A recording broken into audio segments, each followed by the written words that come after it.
The other side of history has always intrigued me. Whether it be trials gone wrong or the bootleggers of Prohibition, I'm always digging for more. Today on City Surge, we are traveling the footsteps of those whose story linger in the shadows.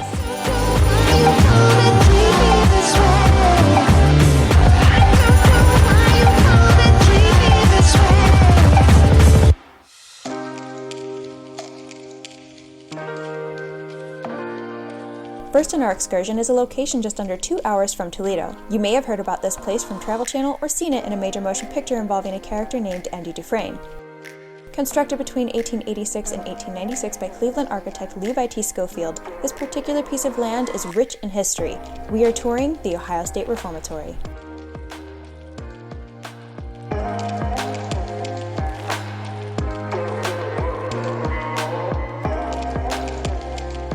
My name is Elena Ross. I am the Communications Coordinator at the Ohio State Reformatory. Well, Elena, thank you so much for speaking with us today. So how did you get involved with the Ohio State Reformatory?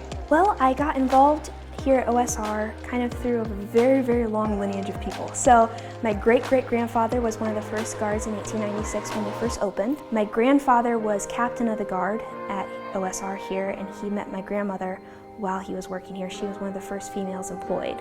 I work here, and then my father works here as well. Wow, so it's not just you work here, but you have a lot of family passion that's through these walls. What is the overall mission of the Ohio State Reformatory? I know it's lived a lot of lives, but now you serve as a museum. Yeah, so when we closed our doors December 31st of 1990 as an active facility, stayed vacant until the state of Ohio decided they wanted to tear our facility down. Thankfully, they didn't have enough money to do so, and so the people that I work for were called MRPS, which stands for the Mansfield Reformatory Preservation Society. We are a private historical society that took control of the building, got ownership for it in 2001. There was a big auction in the state of Ohio. We got it for $1, and they gave us our dollar back, so we got it pretty much for free. Yeah, and all of that money goes straight into the reformatory, as we are a nonprofit. So the tours that you take and the merchandise that you purchase from our museum store literally keeps us going here. And so, I know you're going to give us a walk through the place, so should we go check it out? Yes. Awesome, let's go.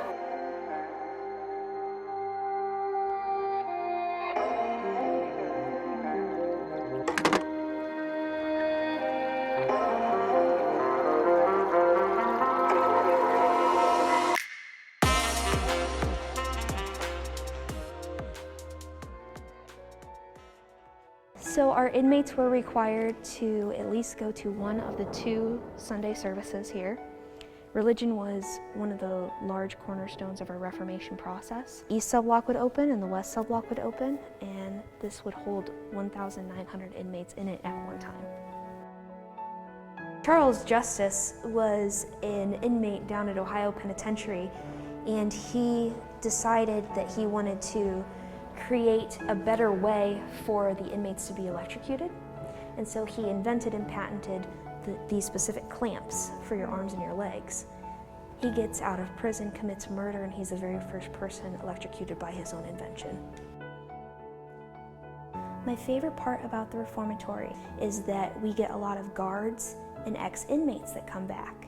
And we have a running rule here that if a guard or an inmate comes back, we always take them to their cell or their office just to kind of connect with the past. And it's really neat from our side of things because ex-inmates, they get a lot of closure coming back and visiting a place that they were once, imprisoned, but now as a free man. And it's great to see those people connect with their families here and kind of share that part of their past, because you see how much lighter they look when they leave the reformatory, and it's totally behind them then. We are going to journey a path of a particular group who are the reason the FBI was formed. On the Unholy Toledo self-guided tour, you will find some of your favorite places have a completely other side to its history. Today, we are meeting with the creator of this unique experience. I'm Ted Long. I'm curator of www.holytoledohistory.com. I've been into local history for probably the last 20-25 years. The gangster era, people just light up. They really want to hear about the unholy side of Toledo. I'm a big fan of Ken Dixon. He's a local author. He's done a number of books about that era. I took a lot of what he did really all the research, and I just applied it using this technology, and then did some of my own research and kind of try to get into the storytelling part of it, and then make it into something where it's tourable. I know that you're going to show us a lot more and give us way more context, so should we head off to the tour? Let's do it. Perfect. All right. Pretty close to the corner of Superior and Jackson Street, and this is the site of the late November of '32. It was the death of Louise Bell, who was Jack Kennedy's girlfriend.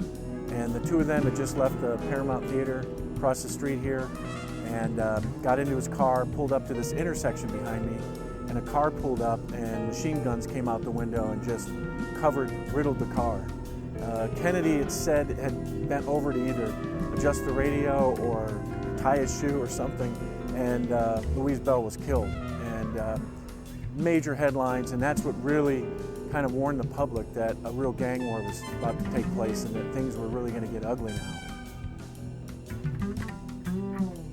So behind me is the corner of St. Clair and Madison.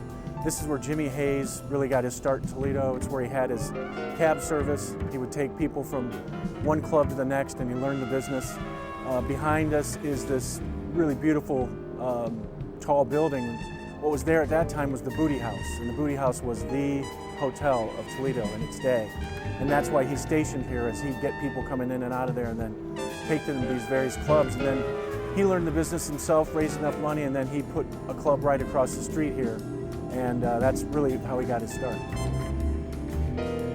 So this is the home of the Tenderloin. We talk about it in the tour. It was the largest red light district in Toledo.